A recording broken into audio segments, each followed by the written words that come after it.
Bentrovati al meteo. Non cambia la situazione sul nostro territorio, il tempo risulterà sempre stabile grazie alla pressione atmosferica in ulteriore rinforzo. Il dettaglio di venerdì 21 febbraio.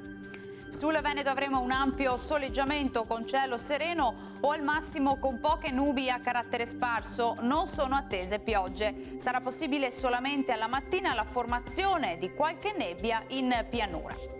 Temperature minime tra -2 e 2 gradi, valori massimi invece tra 8 e 13 gradi all'incirca. Situazione simile anche sul Friuli Venezia Giulia, sarà infatti una splendida giornata all'insegna del sole prevalente.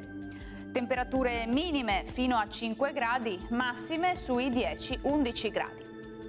Uno sguardo infine al Trentino Alto Adige, anche qui sarà bel tempo con cielo, vedete, al massimo velato. Temperature minime fino a -4 gradi, massime invece tra 9 e 11 gradi all'incirca. Dal meteo di Antena 3 per ora è tutto, grazie per l'attenzione e arrivederci al prossimo aggiornamento.